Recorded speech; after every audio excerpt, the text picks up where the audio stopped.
Welcome to our channel. నేను Naveen. విజయ్తో cinema అంటున్నా కానీ బాలయ్యే కనిపిస్తున్నారట. అయితే ఈ వార్త వైరల్ అవుతుంది. దానికి సంబంధించి మనతో మాట్లాడడానికి సీనియర్ అనలిస్ట్ జగదేవ్ గారు ఉన్నారు. సార్తో మాట్లాడదాం. నమస్తే అండి. నమస్తే అండి. విజయ్తో సినిమా అంటున్నా కూడా అక్కడ బాలయ్య గారే కనిపిస్తున్నారటండి. ఎందుకు ఈ లైన్ వైరల్ అవుతుందండి? అంటే ఏంటి ఈ కథ అంతా ఏంటి? తలపతి విజయ్ గారు టీవీకి అని పార్టీ పెట్టారు. తమిళ వెట్రి కళగం పార్టీ పేరు. సో ఆ పార్టీ స్థాపించారు. రేపు ఈ 2026లో ఎలక్షన్స్ రాబోతున్నాయి. మేబీ ప్రభావితం చూపిస్తారా, ప్రత్యామ్నాయంగా మారుతారా, ప్రతిపక్షంగా పరిమితం అవుతారా అనేది వెయిట్ అండ్ సీ. ఇకపోతే మొన్న ఆయన అక్కడ సుర్పూర్ ఇక్కడ సంథింగ్ మీటింగ్ పెట్టినప్పుడు ఒక దగ్గర 20 మంది చనిపోవడం పెద్ద ఇష్యూ అయ్యింది. నెగిటివ్ కొంత వచ్చింది. బట్ మేబీ అదొక రకమైన క్రేజ్ అనుకోండి. సో ఆయన చివరిగా చేయబోయే సినిమా జననాయకన్ అని ఒక సినిమా చేయబోతున్నారు. అంటే జనాల నాయకుడు అని.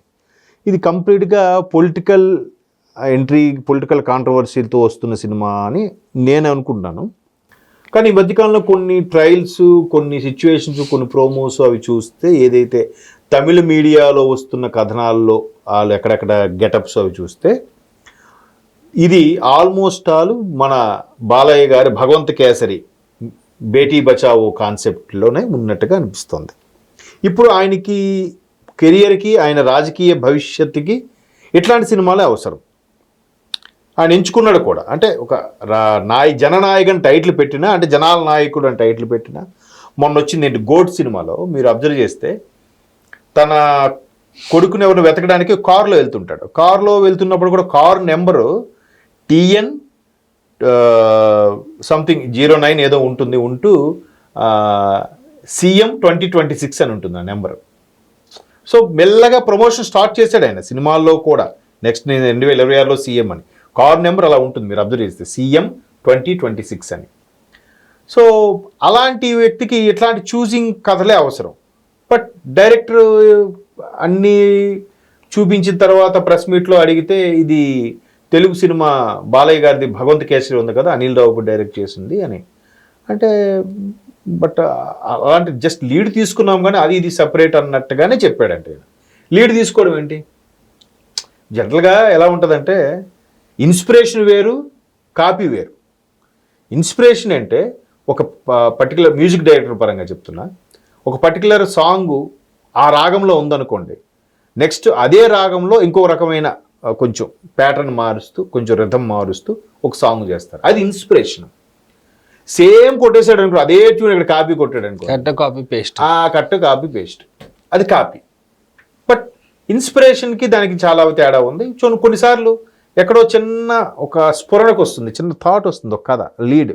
ఆ లీడ్ని అలా డెవలప్ చేస్తారు, మంచి కథగా రూపొందించుతుంది. ఇక్కడ భగవంత్ కేసరి ఏంటంటే అనిల్ రావుపూడి గారు నిజంగా బాలయ్యలో ఏ యాంగిల్ చూసారో నాకు తెలియదు, కానీ బాలయ్య గారి ఏజ్కి, బాలయ్య గారు ఉండే స్టేచర్కి, ఇప్పుడు ఒక ఆయన ప్రజాప్రతినిధి కూడా కదా, ఒక హాస్పిటల్కి చైర్మన్, ఒక ప్రజాప్రతినిధి, అటువంటి వ్యక్తికి కరెక్ట్గా సూట్ అయిన స్టోరీ బేటీ బచావో. మళ్ళీ ఎలాగా హీరోయిజం పాకెట్లో తగ్గకుండానే హీరో అనేవాడికి పెళ్లి కాలేదు. ఎందుకు పెళ్లి కాలేదు? ఇంత వయసు వచ్చినా 40 ఏళ్ళలో 50 ఏళ్ళు అయినా ఒక బిడ్డ ఉంది. ఆ బిడ్డని ఒక ఆఫీసర్ కోసం, వీడి కోసం ప్రాణాదులను ఆఫీసర్ బిడ్డని తన బిడ్డగా సాకి, దాన్ని ఒక అమ్మాయి ఇంటిలాగా భయంగా ఉండకూడదు, ఖచ్చితంగా ఒక వీరవనితగా తయారవ్వాలి, మిలిటరీలోకి వెళ్తే ఇది వస్తుంది అనే స్థాయిలో ఒక తీసుకొచ్చిన కాన్సెప్ట్. మధ్యలో ఉదయం ఒక స్టేజ్ మీదకి వెళ్ళి ఆఖరి స్కూల్ యానివర్సరీ అవుతుంటే బేటీ బచావోకి సంబంధించి ఒక స్పీచ్ ఇస్తాడని. కరెక్ట్గా సూట్ అయింది. అందులో దానికి తగ్గట్టు కామెడీ కూడా భలేగా ఉంటుంది. ఇప్పుడు ఆ జైల్లో కామెడీ చూస్తే బాలయ్య గారి కెరియర్లో అదొక డిఫరెంట్ కామెడీ. నెక్స్ట్ అనిల్ రావుపూడిలో గొప్పతనం ఏంటంటే హీరో ఎలివేషన్ ఒక రేంజ్లో చూపిస్తాడు.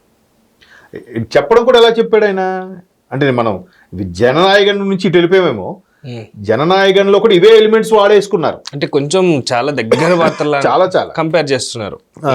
అంటే ఇప్పుడు మనకి గాడ్ ఫాదర్ లాగా, గాడ్ ఫాదర్ కూడా చిరంజీవి గారి గాడ్ ఫాదర్, మోహన్ లాల్ గారు లూసిఫర్ సినిమాకి ఇన్స్పిరేషనే కొంచెం కలిసినా కూడా, బట్ చిరంజీవి గారి స్టైల్లో తీశారు. బట్ చెప్పారు లూసిఫర్ని ఇక్కడ రీమేక్గా చేస్తున్నా మోహన్ లాల్ గారు లూసిఫర్ సినిమా నేను.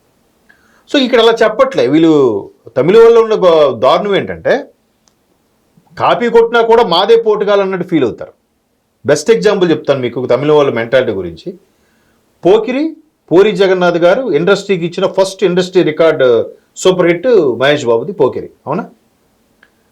దానికి పోకిరి అని రీమేక్ చేశారు తమిళ్లో విజయ్తో. అయిందా? ఎవరు? ప్రభుదేవ. చేసి మళ్ళీ దాన్ని బాలీవుడ్లో చేసి దాన్ని బాలీవుడ్లో ఎలా ప్రొజెక్ట్ చేశారంటే ఇది మా తమిళ సినిమా, మీకు బాలీవుడ్లో రీమేక్ చేస్తామని చెప్పారు. దీనికి మాతృక తెలుగు పూరి జగన్నాథ్ గారి సినిమా అని చెప్పాలా? అంత తెలివైన వాళ్ళు. తెలుగు సినిమాని రైట్స్ తీసుకొని తమిళ్లో తీసి అక్కడ నుంచి బాలీవుడ్కి వెళ్ళి ఇది మా సినిమా అన్నట్టుగా చెప్పుకున్నారు. చాలామందికి తెలియదు. ఈవెన్ విక్రమ్ రాథోడ్ కూడా, ఏది విక్రమార్కుడు తెలుగుది, అక్కడ మళ్ళీ సేమ్ విజయ్తో ఎవరితోనూ తీసి ప్రభుదేవ, ఇక్కడికి వచ్చేసరికి అక్షయ్ కుమార్తో తీసి మా తమిళ సినిమా అన్నట్టు చెప్పుకున్నారంట. ఇంకా లాభం, ఇప్పుడు పాన్ ఇండియా సినిమా వచ్చిందిగా, ఇంక ఇలా ఆటలు సాగవు మొత్తం. అందుకు జననాయకను భగవంత్ కేసరి అంటే ఎక్కడ చీప్ అయిపోతాం. ఇప్పుడు అన్ని తెలుగు సినిమాలో బాగా ఆడుతున్నాయి. ఇక్కడ పుష్ప నుంచి ఏది తీసుకోండి భయంకరంగా ఆడుతుంది. మొన్న బాహుబలి ఎపిక్ కూడా ఏ రేంజ్లో ఆడింది. ఇప్పుడు నిన్న ఇప్పుడు లిస్ట్ రిలీజ్ చేశారు. టాప్ 10 కలెక్షన్స్ మూవీలో మన తెలుగువే 3-4 ఉన్నాయి. ఓజీ కూడా ఉందండి టాప్ 7, 6 ప్లేస్లో ఉంది కదా. మరి ఇండస్ట్రీ వదిలేసి అసలు రాజకీయాల్లోకి వెళ్ళిపోయిన ఒక సూపర్ స్టార్, ఆయన మ్యాని ఇంకా తగ్గలేదంటే దట్ ఈస్ పవన్ కళ్యాణ్. అలాంటి పవన్ కళ్యాణ్ ఓడించి ప్రకాష్ రాజు ఆయన ఎవడో తమిళ్లో ప్లేసులు ఉన్నాయి కదని అలా స్టాలిన్ గారి అబ్బాయిని ఇలాంటి వాళ్ళందరూ పొగుడతాడు. ఎందుకు ఆడ ఆస్తులు పోతాయని భయ. సో అలాగా ఇక్కడ ఏంటంటే జననాయకన్ సేమ్ ఆ బాలయ్య గారి భగవంత్ కేసరికి రీమేక్ లాగే ఉంది. రీమేకే కానీ కాదు అని చెప్తున్నారంట. అదే కానీ ఇది కాదు అంతే అంటారా? అంతే. యాక్చువల్గా అయితే ఆ బైజు ఏది మమతా బైజు మన ఏదైతే డ్యూడ్ సినిమాలో వచ్చింది రీసెంట్గా, ప్రేమలు సినిమా మలయాళం సినిమా తెలుగులో మంచి హిట్ అయింది కదా. సో ఆ తను బైజు, మిగతాది పూజా హెగ్డే కాజల్ క్యారెక్టర్, ఈమె ఆ క్యారెక్టర్ అన్నట్టుగా. సో బట్ మా గురువు గారు ఒక ఆయన ఉన్నారు భరద్వాజ్ గారు అని ఒక స్టేట్మెంట్ ఇస్తారు విజయ్ కోసం.